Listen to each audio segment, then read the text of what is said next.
응? 야, 충분히 들지. 왜냐면 수행도 들어가고 결국 합산 등급은 수행, 중간 다 포함시키잖아. 그죠? 그럼 수행은 만점이라고 치고 그럼 결국 기말고사만 잘 보면 되는 거야. 그죠? 어. 근데 약간 그런 게 있어. 중간고사 쉬웠잖아. 그러니까 점수 좀 잘 나온 애들 중에 그런 애들 있단 말이야. 약간 머리 믿고 까부는 애들이 많다고요. 그럼 중간고사 정도 난이도면 걔네들이 시험 잘 볼 수 있다고. 근데 기말고사는 진짜 자기 공부량에서 판가름 나는 거거든. 역학 파트가 들어가고 내가 얘기했잖아. 생명. 생명이 니네 중학교 때 배웠던 생명이랑 약간 결이 달라가지고 어?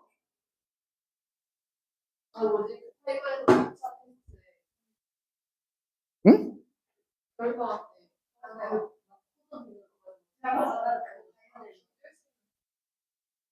겨울방학 때 봤던 모의고사?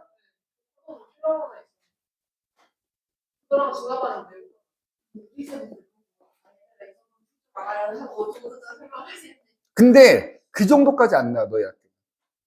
근데 선생님은 그 정도는 풀릴 거야.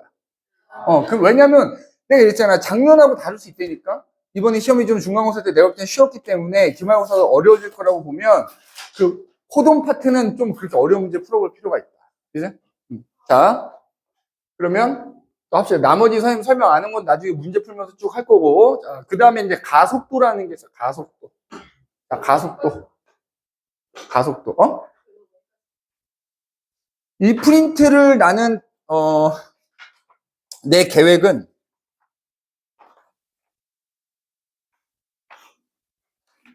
뒤에 뉴턴의 사고 실험까지는 할 계획을 갖고 있긴 하거든. 근데 뉴턴의 사고 실험? 왜냐면 나 원래 계획은 뉴턴의 사고 실험까지 하고 그 뒤에 선생님 문제를 10문제를 넣어놨어. 약간 계산이 좀 필요한 문제들 같이 풀어보려고. 근데 목표는 그건데 오늘 다 못 나가더라도 어쨌든 못 나가면 다음 시간에 이거 갖고 오시면 됩니다. 그래서 내가 그 10문제는 반드시 다 풀어주려고 하거든. 그죠? 10문제 중에 나옵니다, 시험에. 그래서 그 10문제 잘 풀어두시면 도움이 많이 될 거야. 그 다음에 가속도가 있어, 가속도. 엑셀레이션 뭐 이렇게 얘기하거든. 우리 자동차의 그 속력 높일 때 엑셀레이터 밟는다고 얘기하잖아. 그 엑셀레이션 해갖고 얘는 기호로 A라는 기호를 써요. 근데 가속도도 마찬가지로 벡터량이기 때문에 위에 화살표 표시를 해야 되는데 통과에서는 그런 거 하지 않는다. 그냥 A라고 보시면 되는데 그럼 가속도라는 게 뭐냐? 자, 여기서 아까 얘기했던 속도 있지, 속도. 어떤 물체가 움직일 때 속도가 얼마나 변하느냐를 나타내는 거예요. 그래서 단위 시간 동안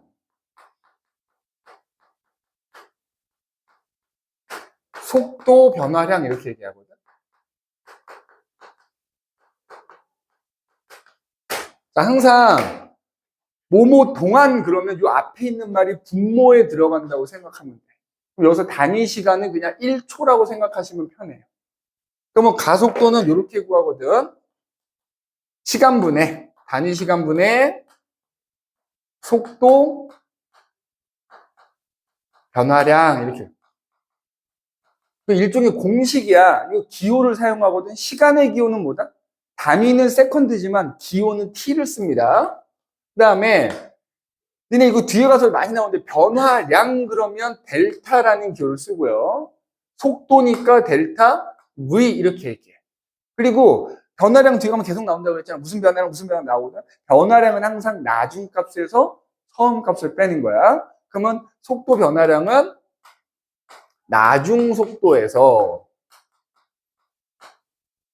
나중 속도를 보통 V라고 쓰고요. 처음 속도를 빼는 겁니다. 자, 처음 속도는 속도인데 처음이라는 의미로 보통 V0라는 기호를 써요. V0. 그지? 왜 V0냐? 여기서 제로는 0초일 때를 말하는데 그 0초의 의미가 멈춰있던 물체가 움직이는 순간도 0초지만 어떤 자동차가 윙 가고 있는데 내가 딱 쳐다봤어. 그럼 쳐다본 순간을 0초라고 생각하면 돼. 그래서 그때 처음 속도를 V0라고 표현합니다. 그래서 그걸 T로 나누는 거야. 그래서 기호만 사용해서 표현하면 A는 T분의 델타 V 또는 T분의 V 마이너스 V0 이렇게 이제 수식으로 쓴다고요. 참고로 요 식은 좀 기억해 두시는 게 좋아. 요 가속도 구하는 공식이거든. 그지? 자, 그럼 이걸 예를 한번 들어볼게. 자, 예를 한번 들어봅시다.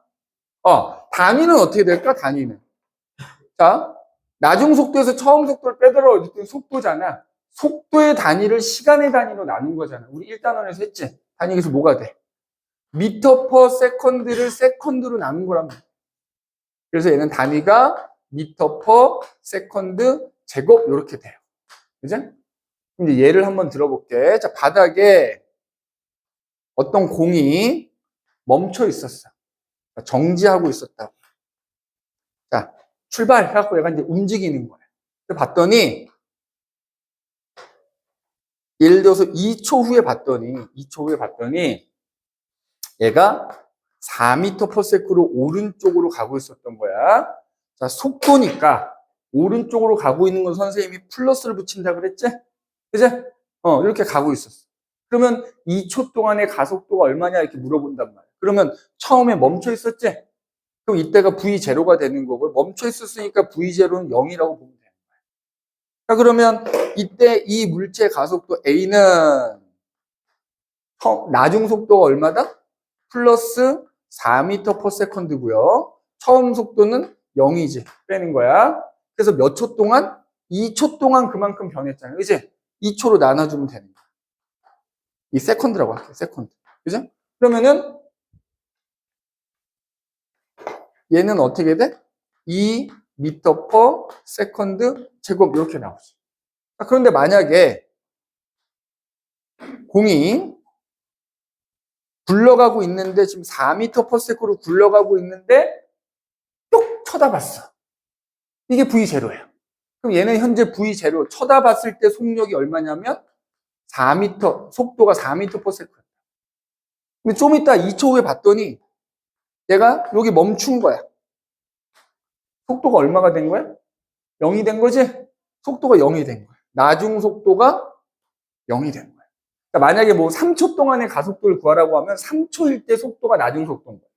2초일 때 가속도를 물어보면 2초일 때 속도가 나중 속도인 거야. 자, 그러면 얘는 가속도가 어떻게 되지? 나중 속도가 0이잖아. 맞지? 빼기. 처음 속도가 4m/s잖아.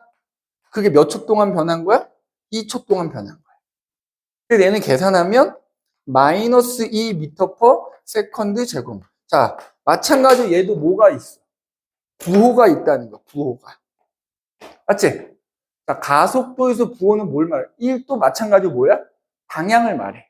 가속도도 방향이 있는 거야, 벡터량이니까. 그러면 만약에 내가 이렇게 가속도를 계산했더니 플러스가 나오면, 그지? 보통 어느 방향? 이때는 이 물체는 가속도가 오른쪽 방향이다 이렇게 얘기하는 거고요. 만약에 이때는 그 뒤에 가서 가속도 얘기 또 나오거든. 그때를 대비해서 잘 기억해도 이렇게 가는데 얘의 가속도 방향은 왼쪽 방향이다 이렇게 얘기해요. 이게 방향을 또 의미하기도 하지만 또 한편으로는 가속도가 플러스라는 것은 속도가 증가한다는 또 의미이기도 해요. 증가한다는 의미야. 자, 만약에 이 물체가 좀 이따 나오는 힘하고 관계가 있는데 가속도라는 게 속도가 변하려면 얘는 뭐랑 관계가 있냐? 물체가 힘을 받아야 돼.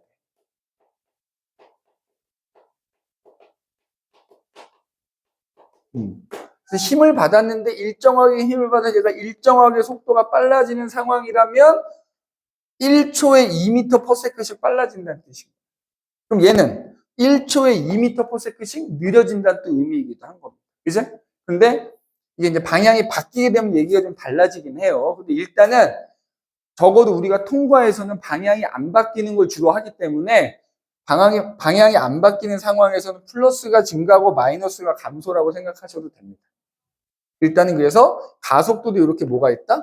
방향이 있다. 그래서 얘도 마찬가지로 얘네 둘이 가속도가 같다라고 하면 돼? 안 돼? 안 되는 거야, 안 되는 거야. 얘는 플러스고 마이너스니까, 그지? 가속도는 다르다라고 해야 되고요. 만약에 가속도의 크기를 물어보면 가속도의 크기는 어떻다? 같다. 이렇게 해주면 되는 거야. 항상 여기 지웠지만 방향과 크기가 있는 애들은 방향도 같고 크기도 같아야 같다고 하는 거야. 둘 중에 하나가 다르면 다르다고 하는 거야. 알겠지? 근데 여기서 잠깐 언급했던 움직이던 물체 혹은 멈춰있던 물체가 왜 속도가 변하느냐? 바로 이 힘이라는 것과 관계가 있다. 힘 얘기를 한번 해볼 겁니다. 힘.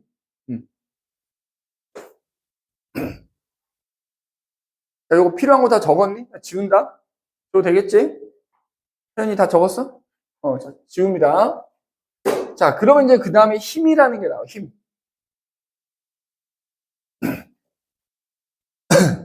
원래 이 파트는 여기가 제일 길어. 이 역학의 기초라고 하는 파트. 힘. 자, 기호로는 F라는 기호를 쓰고요. 우리 이미 알고 있지?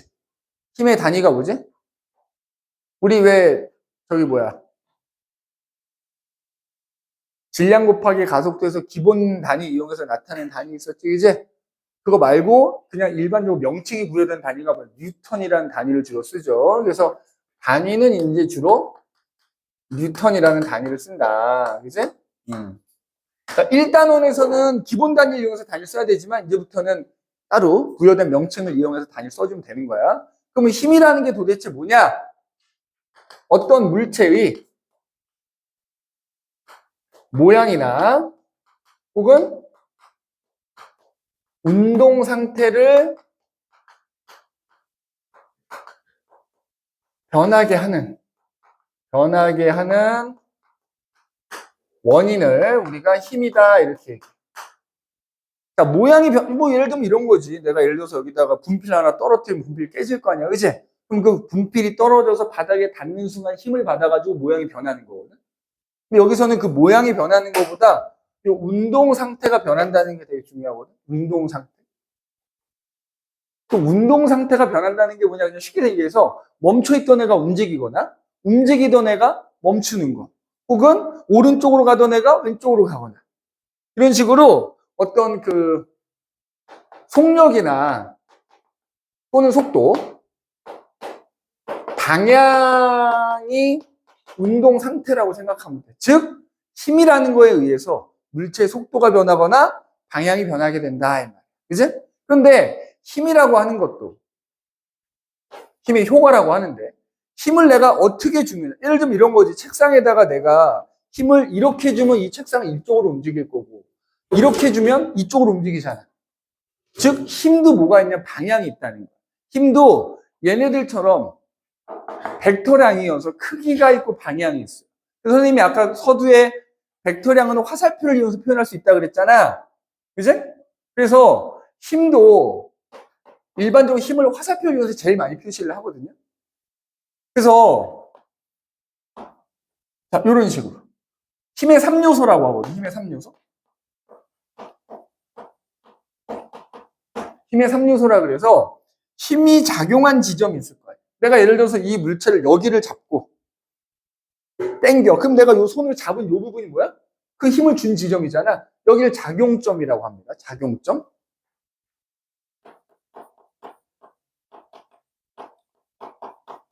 그 다음에 단위 뉴턴 쓴다 그랬다면 내가 얼마만큼의 힘으로 당기느냐, 그 힘의 크기가 있겠지? 이 화살표의 길이만큼이 바로 그 힘의 크기를 의미하고요. 그 다음에 이 화살표가 가리키는 방향이 뭐가 된다? 그 힘의 방향이 되는 거야. 방향. 그래서 우리가 이 힘의 크기, 작용점, 힘의 방향을 뭐라고 한다? 힘의 3요소라고 하고요. 여기에 굳이 하나 더 추가를 좀 하자면 힘을 이렇게 화살표로 표시했을 때 양 끝점을 이렇게 연장한 선이 하나 있거든. 선을 그릴 수 있겠지? 요걸 우리가 작용선이라고 불러요. 작용선이라고 불러. 작용선이라고 부른다. 그지?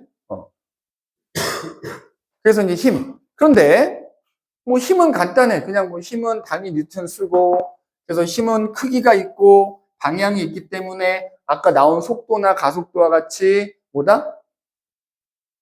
벡터량이다. 그지? 근데 이제 힘 중에서도 특히 우리가 뒤에서 다루게 되는 힘들은 대체로 뭐냐면 이런 거야. 한 물체에 여러 종류의 힘들이 작용할 수 있거든. 예를 들어서 내가 책상을 당기는데 내가 책상을 이렇게 끌고 가는 게 싫어서 상화가 반대편으로 당길 수도 있는 거야. 근데 이 책상 내 거야 하면서 세윤이가 또 이쪽으로 당길 수도 있고 갑자기 앉아있던 유찬이가 저 이거 내 거야 이거 당길 수 있잖아. 그러니까 한 물체에 여러 힘이 작용할 수 있단 말이야. 그럼 봐봐. 한 물체에 만약에 여러 힘이 작용하잖아. 자, 여기다 예를 들어볼게. 바닥에 선생님 예전에 그런 얘기 했나? 선생님 작년에 고위 물리 수업을 했어. 고위 물리가 진짜 어렵거든. 그러니까 내용이 어려운 게 아니라 학교 시험 문제나 이런 문제가 되게 어려워. 그럼 선생님이 수업 전에 문제를 풀어볼 거 아니야. 풀다 보면 안 풀리는 문제가 있어.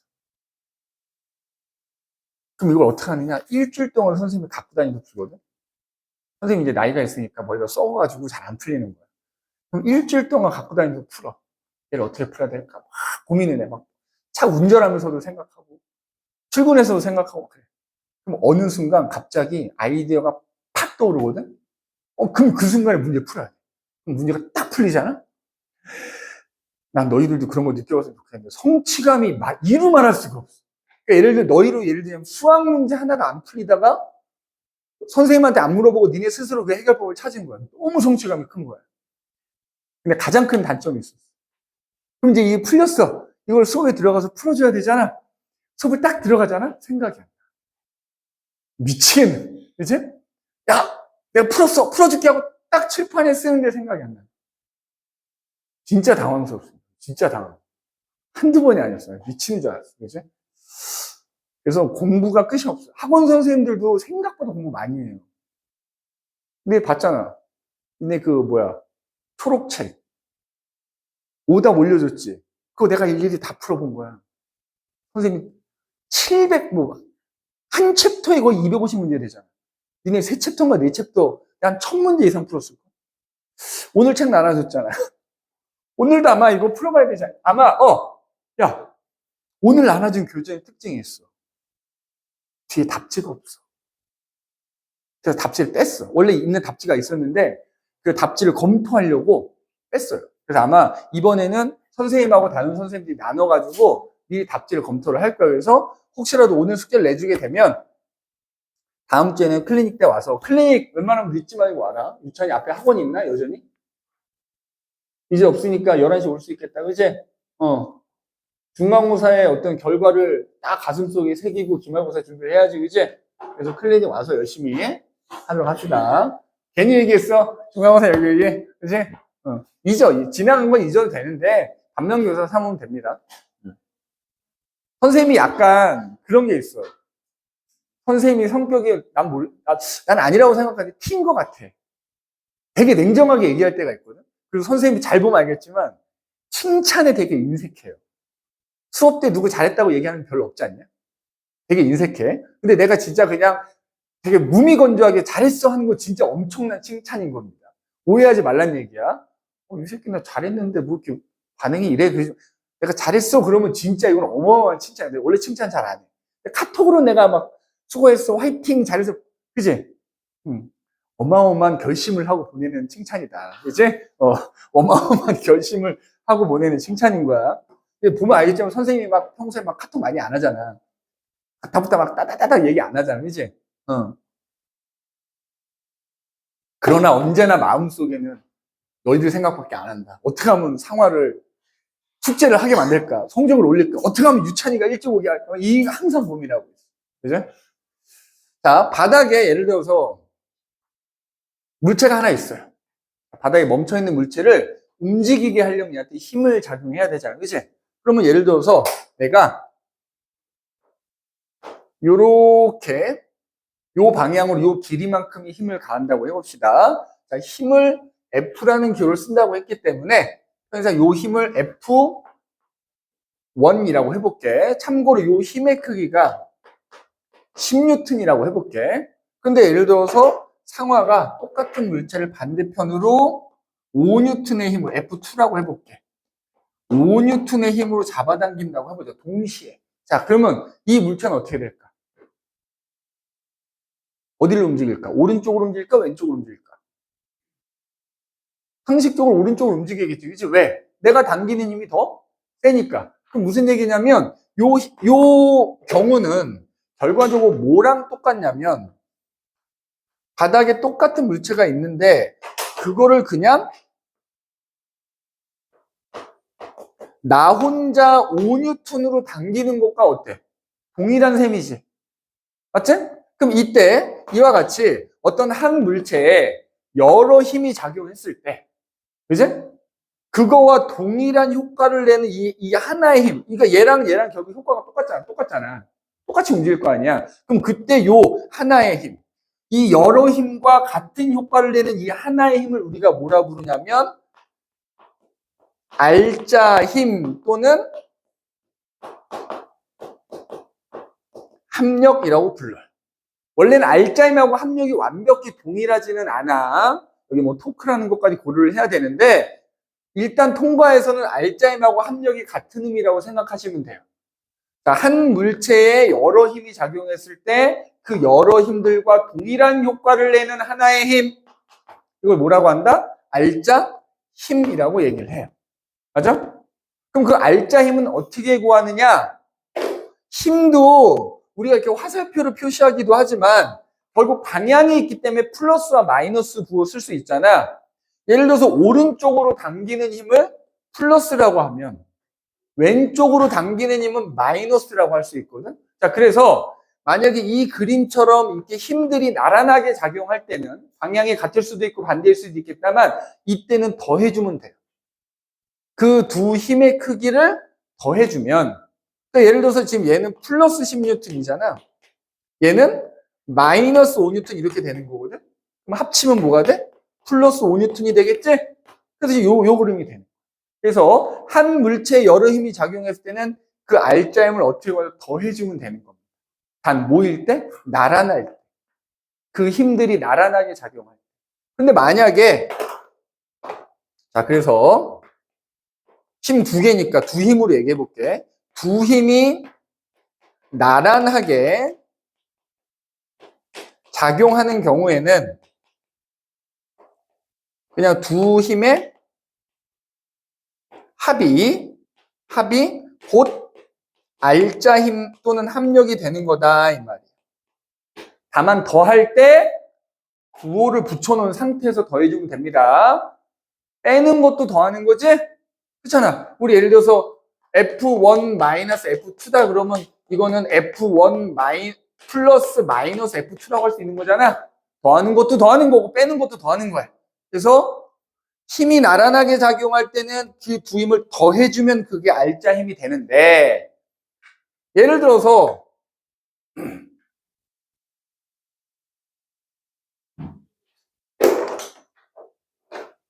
바닥에 물체가 있는데 한 명은 이렇게 잡아당겼어. 한 명은 F1이라고 할게. 나는 옆으로 잡아당기는데 예를 들어 세연이가 이걸 위로 잡아당긴 거야. 이렇게 F2로. 이런 경우에는 요 힘과 요 힘을 나란하지 않다라고 얘기하거든. 자, 나란하지 않을 때는 합력을 어떻게 구하냐? 평행사변형법이라고 합니다. 평행사변형을 그려준 다음에 대각선을 그려주면 되는데, 대각선을 그릴 때는 두 힘의 작용점에서부터 대각선을 이렇게 그려주고, 그러면 요 파란색이 지금 요 F1이라는 힘과 F2라는 힘의 합력, 그냥 이렇게 쓸 때는 이렇게 써요. 합력을 의미하는 힘은 이렇게 쓴다고. F1과 F2를 합쳐준 힘이다 이렇게 얘기해요. 두 힘이 나란할 때는 더해주면 되는데 두 힘이 나란하지 않을 경우에는 이른바 이거 평행사변형법이라고 하거든. 평행사변형을 그려서 그 대각선이 알자 힘 또는 합력이 되는 거고, 그때 그 길이가 그 합력의 크기가 되는 거고, 그 대각선 화살표가 가리키는 방향이 그 합력의 방향이 된다. 그죠?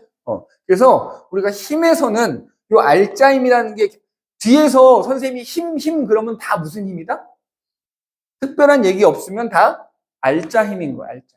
선생님이 그냥 힘이라고 표현하면 그게 다 뭐다? 알짜 힘을 말하는 겁니다. 그죠? 알짜 힘을 말하는 거야.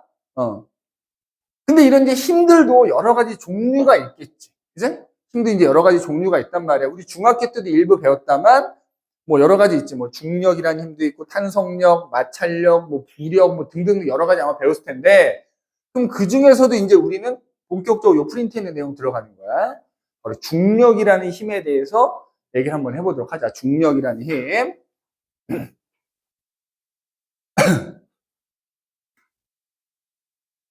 중력이라는 힘에 대해서 얘기해보자. 그지?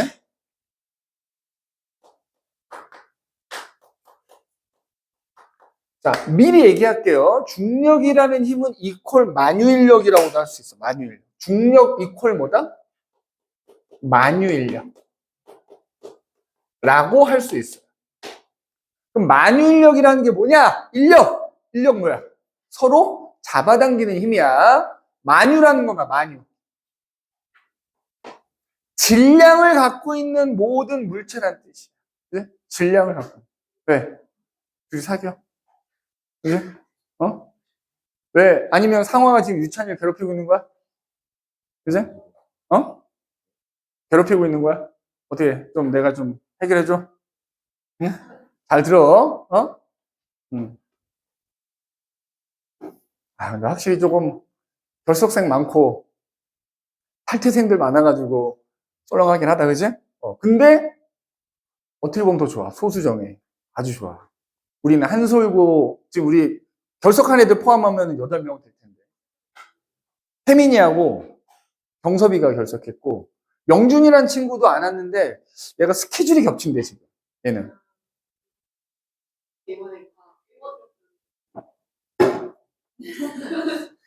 그래서 아마 걔는 반을 금요일 반으로 옮기거나 수업 못 들을 수도 있을 것 같다 그러더라고. 그지? 1번 틀렸대? 아, 보냈어. 보냈는데, 너, 뭐야, 학교 앞에서 시험지 입에 물고 여기 학원까지 오리걸음으로 오라 그래. 1번을 틀리다니. 그지? 아, 근데 1번 생각보다 아마 틀렸으면 다 그것 때문에 틀렸을 거야. 그 왕복 시간 그대로 곱해갖고 틀렸을 거야. 그 왕복 시간의 절반을 곱해야 되는 거야. 그지?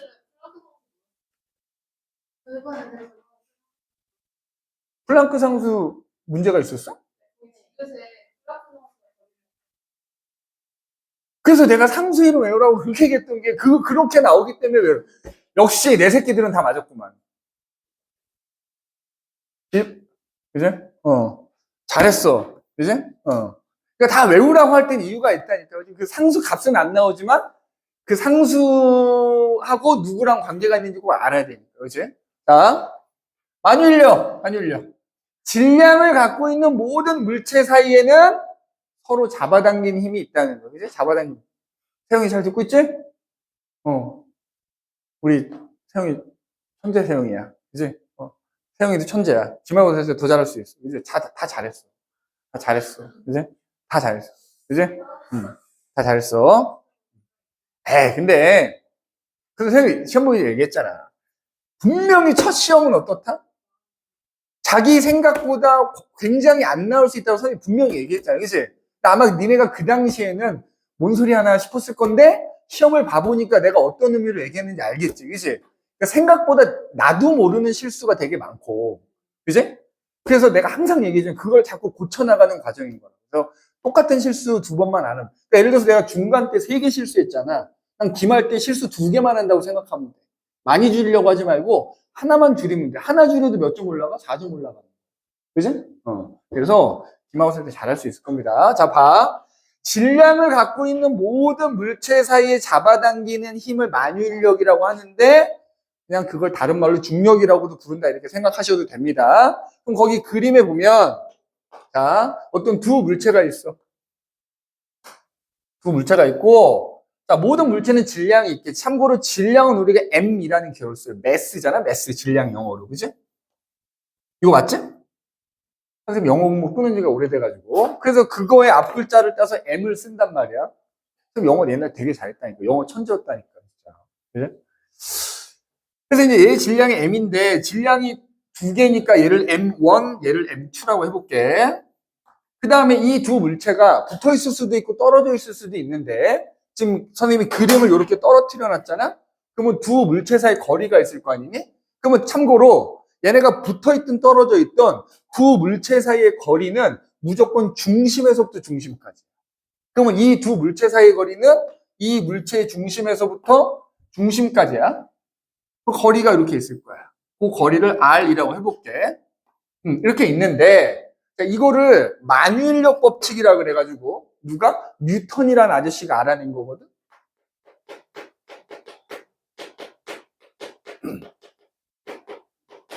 선생님 어렸을 때는 이 뉴턴 만유인력 법칙, 뉴턴이라는 아저씨가 언덕에서 이렇게 자고 있다가 떨어지는 사과를 보고 발견했다라고 나는 이런 동화책이나 이런 데서 많이 읽었거든. 근데 사실은 그게 아니라고 그러죠. 그지? 사실은 그게 아니라고 합니다. 아무튼 만유인력 법칙, 뉴턴이라는 아저씨가 발견한 만유인력 법칙이 뭐냐? 모든 물체 사이에는 서로 이렇게 잡아당기는 힘이 있더라는 거야. 잡아당기는 힘. 이 물체는 얘를 잡아당기고 얘는 서로 잡아당기더라는 거야. 자, 참고로 요거를 F1이라고 하고 요걸 F2라고 해볼게. 자, 나중에 나오겠지만 참고로 요 서로 잡아당긴 이 두 힘은 크기가 항상 같아요. 그러니까 예를 들어서 세인이하고 선생님 사이도 서로 잡아당긴 힘이 있는 거란 말이에요, 지금. 그러면 내가 세인이를 잡아당긴 힘하고 세인이가 선생님을 잡아당긴 힘의 크기는 똑같아요. 이거 꼭 명심해야 돼. 그래서 얘네 둘을 그냥 합쳐서 선생님이 F라고 해볼게. 그럼 뉴턴이라는 아저씨가 어떤 관계를 찾아냈냐면 얘네들 사이에 잡아당긴 힘 F는 보니까 얘네들의 질량을 곱한 거에 비례하더라는 거야. 두 물체의 질량이 크면 클수록 잡아당긴 힘이 세지더라는 거야. 거기에 또 하나 봤더니 얘네 둘 사이 거리에는 거리의 제곱에 반비례한다는 거를 알아낸 거야. 그럼 요걸 합치면 질량을 갖고 있는 두 물체 사이의 잡아당기는 힘 F는 두 물체 사이의 거리의 제곱에는 반비례하고 두 물체의 질량을 곱한 거에는 비례하더라 이 말이야. 비례하더라. 그지? 자, 그럼 봐봐. 우리 1단원 아마 니네 그 내신 대비하다 이 문제 한번 푸는 적 있을 텐데 이게 비례 표시니까 내가 이거를 등호로 바꾸고 싶은 거야. 그지? 그럼 하나의 공식이 만유인력 법칙이라는 공식이 되는 거거든. 근데 등호가 되려면 양변에 뭐가 같아야 돼? 단위가 같아야 되는 거야. 그러면 자, 우리 예를 들어서 힘의 단위는 뉴턴을 쓴다고 했지만 기본량의 단위를 이용해서 표현을 해보면 힘의 단위 뭐였지? 킬로그램, 미터, 퍼, 세컨드, 제곱이라는 단위거든? 근데 자, 이쪽 단위를 봐보자. 질량 곱하기 질량이니까 뭐야? 킬로그램의 제곱이거든? 나누는 거니까 퍼지. 거리는 미터라는 단위를 쓴다 그러면 미터 제곱이란 말이야. 그 단위가 다르지? 그러니까 등호를 쓸 수가 없는 거야. 그래서 등호를 쓰려면 등호를 쓸 수 있게끔 단위를 똑같이 만들어주는 상수가 하나 필요한 거예요. 자, 1단원이 지나갔기 때문에 혹시 모르지. 나올 수도 모르지만 어쨌든 요 상수는 얘네 단위가 다른 걸 똑같이 만들어주는 애입니다. 그럼 니네 이거 혹시 모르니까 한 번 더 할까? 저 힘의 단위는 킬로그램, 미터를 세컨드 제곱으로 나눈 거거든, 단위가. 퍼가 나눈다는 뜻이니까. 그 다음에 이쪽의 단위는 킬로그램 제곱을 미터 제곱으로 나눈 거잖아. 그래서 거기에다 만유인력 상수라는 G가 붙으면 단위가 똑같아지는 거라 그랬잖아. 그래서 아마 우리 교재에 있었을 거야. 요 상수의 단위는 그럼 어떻게 되는 거야? 요거 뒤집어서 이렇게 곱해주면 되거든? 맞지? 그러면은 킬로그램, 미터, 세컨드 제곱 나눈 거 곱하기 킬로그램 제곱분의 미터 제곱 요렇게 해주면 요게 요 상수의 단위가 되는 거야. 그지? 그러면 요거 없어지면은 요거 없어지고 요거만 남네. 그지? 그래서 결과적으로 미터 세제곱 퍼 킬로그램 세컨드 제곱이란 단위가 되는 건데 사실 요 파트에서 이거 잘 나오진 않아. 다만 이렇게 단위가 달라서 단위를 똑같이 만들어주기 위해서 상수가 하나 붙은 거다라고 생각하면 되고요. 요 상수를 우리가 뭐라고 하냐면 만유인력 상수 이렇게 부르는 거야. 만유인력 상수라고 부르거나 혹은 또는 중력 상수라고도 불러. 중력 상수 이렇게. 그래서 요 공식도 좀 기억해야 되는데 질량을 갖고 있는 두 물체 사이에는 이만큼의 힘이 작용한다는 거예요. 이만큼. 여기서 요 F가 곧 F1이고 F2가 된다는 거예요. 두 물체 사이에는 항상 요만큼의 힘이 작용하고 있대. 그러면 자 예를 들어서 세연이하고 선생님 사이에도 잡아당김이 있겠지? 왜 안 끌려가야 할 수 있잖아. 여기서 요 선생님이 만유인력 상수라고 했던 애가 값이 매우 작은 거예요. 값이 매우 작기 때문에 질량이 어지간히 크지 않으면 끌려가지 않지. 왜냐하면 우리 사이에는 뭐가 있지? 그 만유인력만 있는 게 아니라 바닥에 우리가 서 있기 때문에 뭐 마찰력도 존재하고 할 거 아니야, 그지? 그런 게 다 상충되면서 안 끌려가는 거야. 이 값이 매우 작아요. 값을 외울 필요는 없습니다. 다만 이게 만유인력 법칙이다라는. 그러면 그 두 물체를 말이야, 두 물체를 우리가 지구하고 지구 위에 있는 물체라고 생각해 보자. 맞아? 자, 봐봐. 근데 요거까지만 얘기하고 쉬는 시간 줄게. 지구라는 큰 물체가 있어. 그 다음에 지구 위에 물체가 하나 이렇게 놓여져 있다고 합시다. 지표면이 이제 요거지. 지표면. 자, 둥근 지구가 나오면 지표면은 접선이 지표면이야. 거기 위에 하나 놓여 있다고 합시다. 자, 지구의 질량이 라지 m이라고 해볼게. 이 물체의 질량을 스몰 m이라고 해볼게. 자, 선생님이 물체가 붙어있든 떨어져 있든 물체와 물체 사이 거리는 어디서부터 어디까지라고? 중심에서부터 중심까지라 그랬지? 그럼 이어보면 얘네가 붙어있기 때문에 요 길이는 결국 지구의 반지름이 되는 거잖아. 라지알이라고 해볼게. 그 다음에 요 물체 반지름은 스몰 r이 되는 거잖아. 두 물체의 반지름을 더해준 길이겠지? 두 물체 사이 거리라는 게. 자, 그러면 얘네 사이에도 잡아당긴 힘이 존재한단 말이야. 그러면 그때 특히 요거 있죠. 지구하고 물체 사이에도 잡아당긴 힘이 존재하는데 만유인력 법칙에 따라서 그때 통상적으로 우리가 요 힘을 중력이라고 표현하는 거야. 지구가 물체를 당기는 힘을 중력이라고 표현한다고.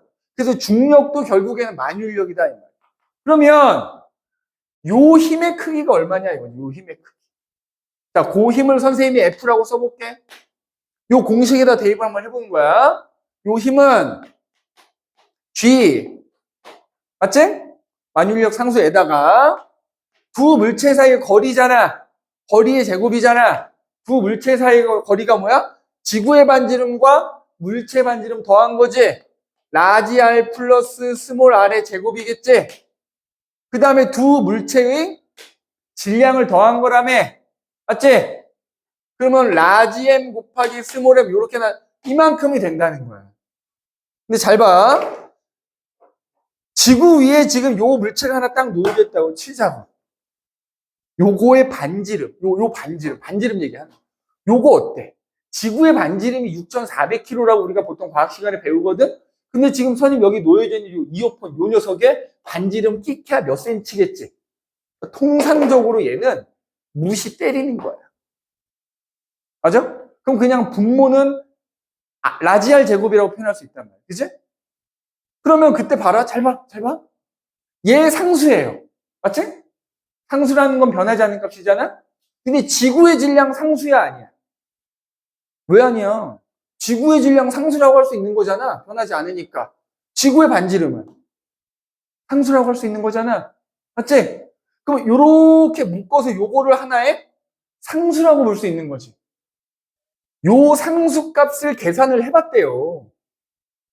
요 상수값을 계산해서 스몰 g라고 쓰고요. 이거 아마 니네 중학교 때 들어봤을 거야. 중력 가속도 상수 들어봤지? 이 값이 대략 9.8 미터 퍼 세컨드 제곱이라는 값이 나오더라는 거야. 그래서 이걸 우리가 뭐라고 불러? 중력 가속도 상수라고 불렀는데 고등학교 과정에서는 상수라는 말은 뺍니다. 그냥 우리가 뭐라고 불러? 중력 가속도라고 불러. 그러면 결과적으로 지구하고 물체 사이에 작용하는 중력 F는 물체의 질량 m에다가 중력 가속도 g를 곱한 것과 어떻다? 같다라고 표현할 수 있다고. 자, 우리 뒤에 가서 공부할 때 나오는 중력의 크기 이렇게 구한다고 생각하시면 됩니다. 알겠니? 이렇게 구한다고 생각하시면 돼. 자, 뒤 얘기는 좀 쉬었다가 이어서 합시다. 20분 있다가 시작할게요. 지금 몇 분이니? 55분쯤 된 거지? 오케이. 15분.